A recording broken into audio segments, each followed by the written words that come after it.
then you must not, I repeat, you must not attempt to risk your life by trying to disarm an individual armed with a gun, be it the handheld type gun, the long barrel or rifle type weapon or shotgun type weapon, or the various assault type weapons.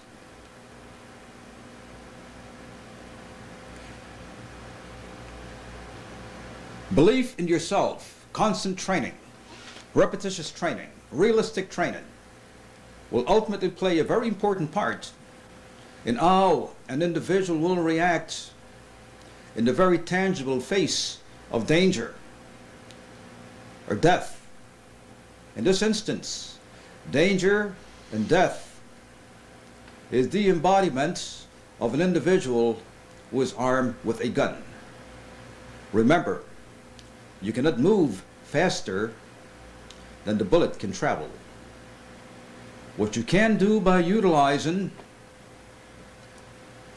your combat instincts and your combative psychology, along with common sense and the ability to discern that minute difference between a deadly threat and a non-lethal threat, is going to be of great importance. If an individual is close enough within range where you can touch him, or he can touch you with his gun, with his weapon, then he's close enough to be taken. Bear in mind that firearms were not made for the purpose of shoving them into people's bodies, into their faces, into their throats, into their stomachs. They're used for combat at a distance. An individual with a gun that comes within 6 feet of your airspace, of your personal, natural territory, has placed himself in jeopardy of being disarmed. Once the techniques of body shift and body maneuver, once the techniques of Kapo Jitsu, the techniques of body shifting and disarming and gaining control of the weapons are mastered, then the art of disarming or reversal of the weapon, be it sword, blade, or firearm, back to the opponent's body, the art of tachidori, should be an instinctive, reflective, decisive movement. Dexterity of the hands, the combination of body shifting, peripheral vision, courage, sureness of hands and feet, knowledge, at least a basic knowledge of firearms, can ensure your ultimate survival. If the individual gun wielder is more than 3 feet away from you, do not attempt. If he comes within 3 feet of you and does not squeeze the trigger, then you have a chance of survival. Get down! Down! On your knees! On your knees! I'm gonna blow your goddamn brains out. That's what I'm gonna do. We're struggling. He has no control. See? He has no control. If I'm going to pull a gun on somebody, I'm gonna be combat distance. I'm gonna be here. Right here. Right here. Where he's not going anyplace. Anyplace. Because I feel that even if I am here, right, I can pop around in the guy, 1, 2, 3, and if he's charged up enough, he's going to keep coming at me. John, I want you to come at me real fast. I mean, as fast as you can, charge in to kill me. Yes, with a knife. Slashing like a madman. Hey! Hey! See? Now watch. Let me show you something in a combative situation. Put your gun in your belt. Yes, sir.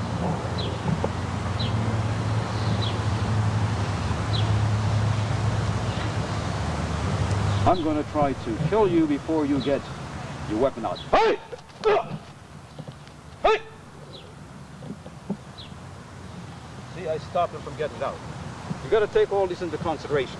So therefore, thank you. When I say if a man is crazy, if a man is crazy enough to get this close to you, he's crazy enough to be taken.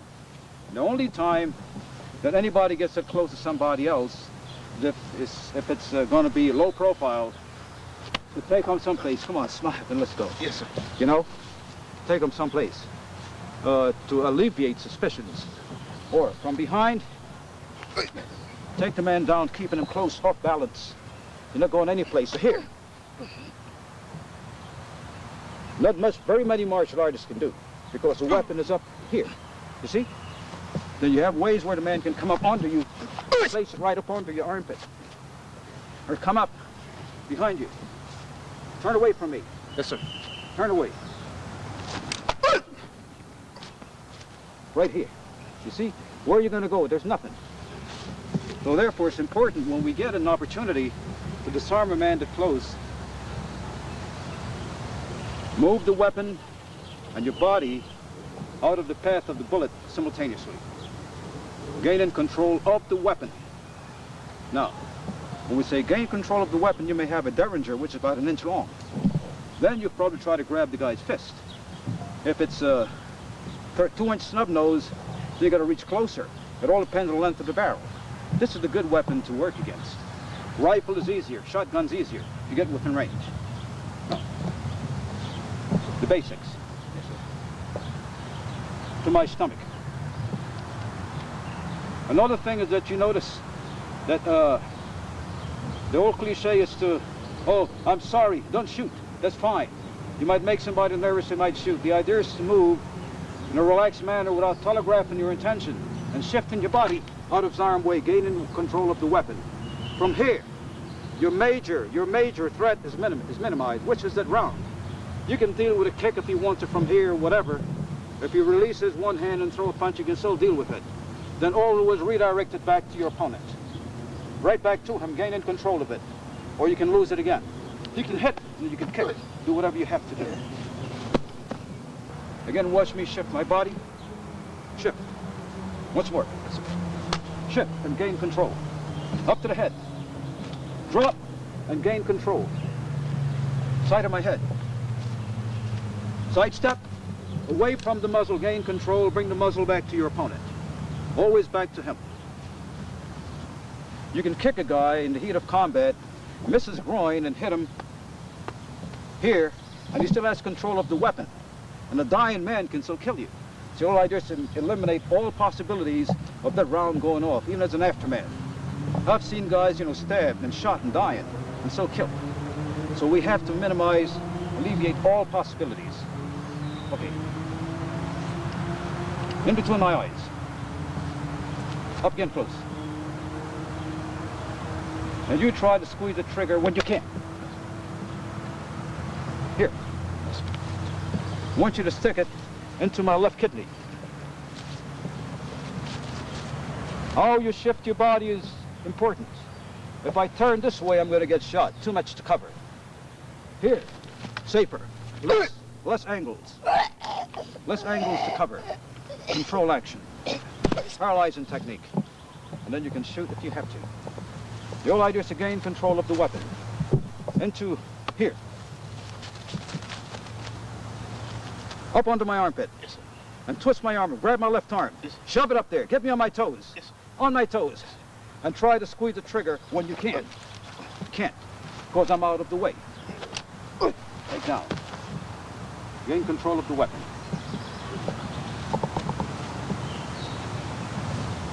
Into my stomach. Here. Yes, drop low. Yes, lower. Yes, and shove up. Tai sabaki. Shove up. Yes, sir. Tai sabaki. Shove up. Yes, sir. Tai sabaki. Shove up.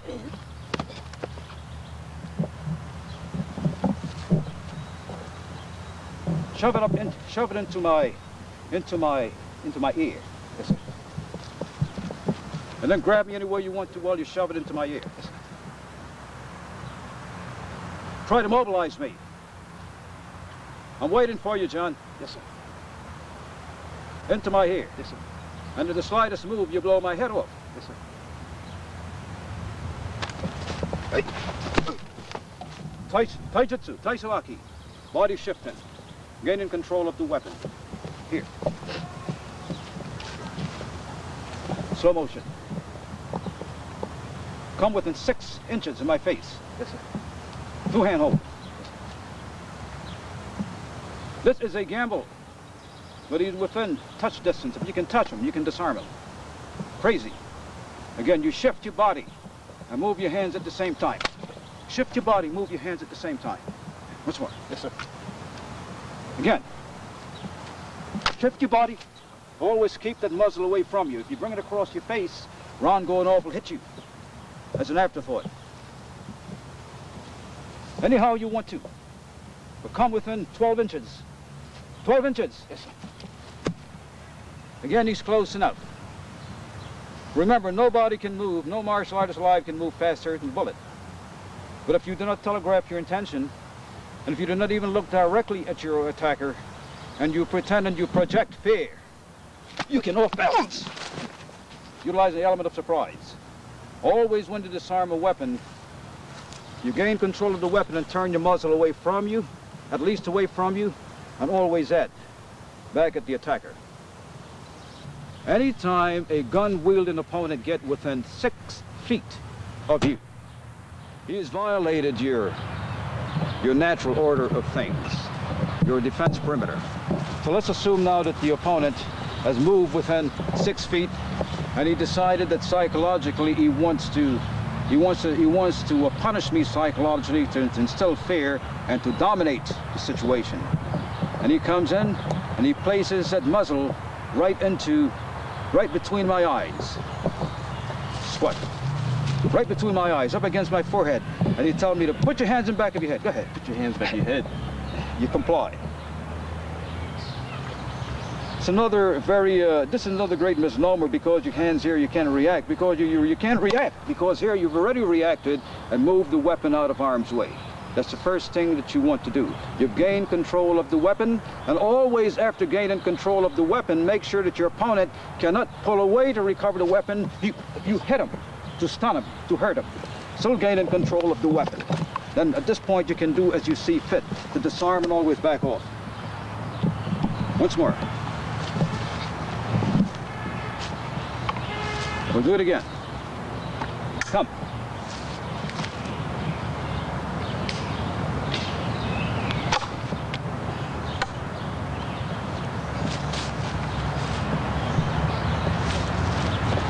Notice I'm always using both hands for maximum control.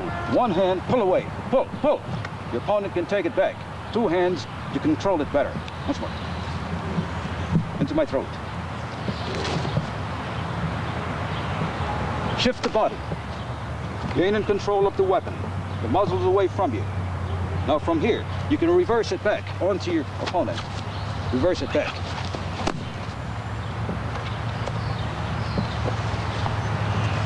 That's known as tachidori, reversal of the weapon. Into my stomach. Shove. You go with it. If he shoves, relax and go with it. It brings you closer to the weapon. Control it. Follow the natural flow of things. Into my mastoid, left mastoid. This kidney, up behind my ear. Shove it. He's shoving you off balance. Keep going off balance and turn. Inside. That's Taisawaki, Taijutsu. Follow the natural order of things, flowing with the opponent. Into the small of my back. Shove. Shove. Again. Hey! Any angle you want to do it from, any angle. You circle me and try to take me off guard.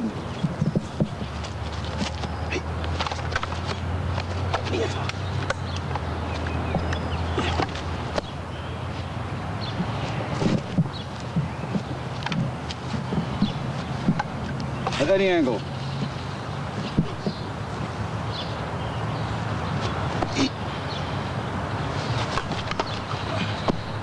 Control. Try to pull away.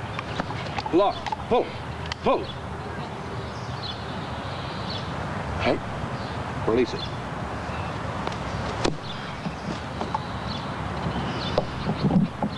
I'm standing here with Professor Ronald Duncan.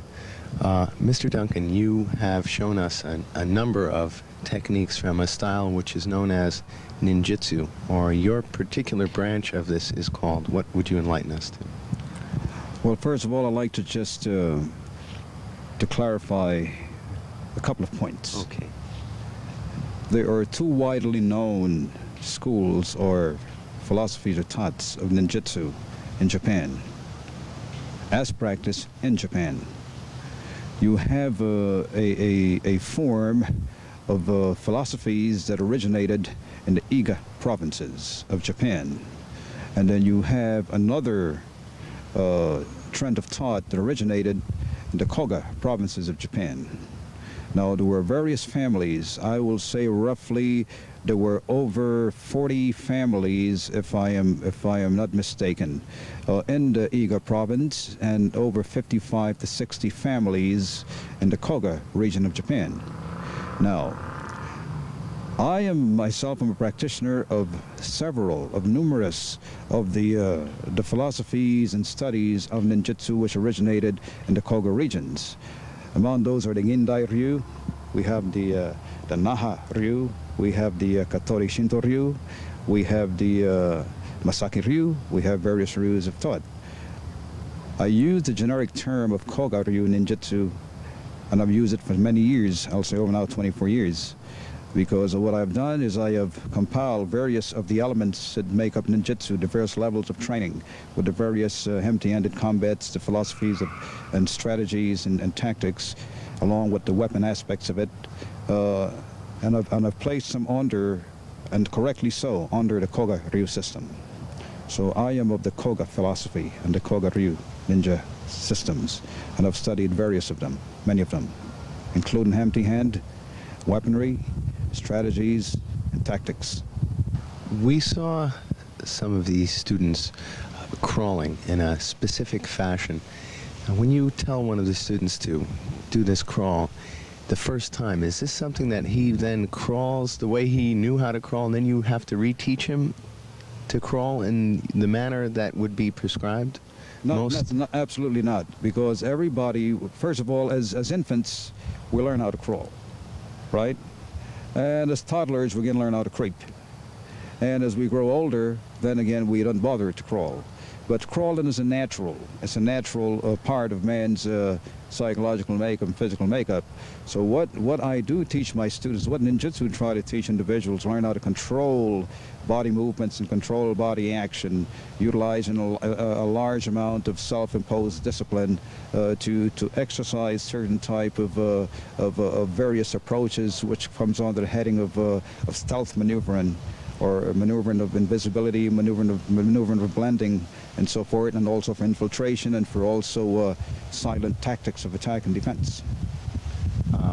With the weapons that we're about to see demonstrated, these weapons have a very specific style of usage. Again, is this something that is trained in like a form, or it's something that you, once you understand the mechanics of the weapon, you can then freestyle, or how is that? Okay, the weaponry, first of all, any weapon that any practitioner, not only ninjutsu, studies, is merely an extension of the individual's ends. It's an extension of your body. To become adept at the use of any weapon, first we must become adept at utilizing the empty hands, utilizing the body shifting now to attack and defend and parry, and to redirect, and also how to absorb the attack and also neutralizing the attacks. Then we can apply the weaponry effectively. There's no great mystery to weaponry. Weaponry is just an extension and an expression of what the empty hands can do, and it's merely an expression, an identified expression of what the mind is capable of doing. With awareness. Awareness, of course, is probably the major part of the martial artist in today's society, just to know what's coming. I notice you have your students turn away from you and while you sneak up behind them, and vice versa. I'm sure they have this training with each other. Yes, they do. Well, this is a form of, as you said, it's a form of awareness training, and it's a form of sensitivity training, form of teaching the individual how to be alert at all times without being actually paranoid. In other words, it becomes second nature to be aware as much as possible. I'm not going to use the term total awareness because there's no such thing as total. But a high level of awareness and a high level of, first of all, a ninja learns how to hear all sounds, how to see all things, how to sense danger, how to smell all things, how to anticipate. So all of the senses are actually trained, you see, which ultimately should benefit the individual in everyday life.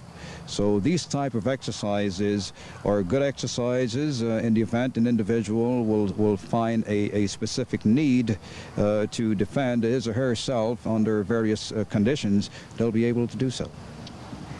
Do we call the practitioners of the koga-ryu? Koga-ryu. Koga-ryu. Right. Arts, do we call them ninjas? We call them practitioners of ninjutsu. Because number one, for me to say that we are ninjas is going to create a lot of contradictory thoughts in people's mind. Because ninjas, as we know in ancient Japan, were individuals that were not within the strata of Japan society. That were known as non-people, non-entities, and so forth, because of their stand on life itself, and they're outcasts. And these, one had to be born into a particular strata of Japan society in those days, in those ancient times, to be called a ninja. And a ninja, actually, to use the term ninja, to use the term ninjutsu is like trying to put a ceiling on the universe, because there's so much vastness. There's so much to these art forms that really we haven't really found a correct name for it, because to be a ninja means to be a practitioner of ninjutsu. Ninjutsu means everything. It can mean nothing. It means nin means everything. Nin means nothing. Those three letters. It means invisibility. It means stealth. It means assassination. It means totality. It means a lot of things. So for the sake of convenience, I always say that the word ninjutsu will do. But one does not have to be born a ninja to become adept at ninjutsu. For one to be born a ninja, if we want to be technical, then one should belong to one of those families that still live in Japan, that were actually responsible and were actual practitioners of these art forms throughout the past 1,000 years or so, and which inherently belongs to their ancestors. 1,000 years of tradition. It's 1986. Yes. What do you think could account for the popularity, the tremendous popularity of ninjutsu and ninjas in today's society, and the movies and magazines, and the fact that we're here? That's a good question. It's the mystique, It's the mystique. First of all, in Japan, the ninja, for a long, long time, was part of Japan's folklore. All right. He was sort of a mythical person, really not taken very seriously by the vast majority of Japan's population. We think in terms of Japan today, we know that there are great jazz musicians in Japan. Japan is very westernized now. Martial arts is not on many people's minds in Japan, as opposed to, say, before the Second War. All right, now I will say the popularity is because the mysterious man dressed in black, with his face, his identity sort of clouded, and the vast array of weapons that he is supposed to have been able to become proficient with, and the so-called ability to mesmerize, and the so-called ability to disappear at will. These are all. You got to realize that the ninja of old was what we can call a trickster. He was a con man. He was a trickster. He utilized illusions, and he played upon superstitions of the times to get across effectively. Now today, with the advent of exaggeration and the advent of Well, again, society is very, very precarious today. There's a lot of crime perpetuated against people, and we have a mentality of, war and survivalism and espionage and so forth. Naturally, it's captured a lot of people's imagination. But I think those are all of the wrong reasons that ninjutsu should have become so popular in the first place, because ninjutsu is a compendium of sciences and philosophies which are and should be used for the good of all mankind. Okay.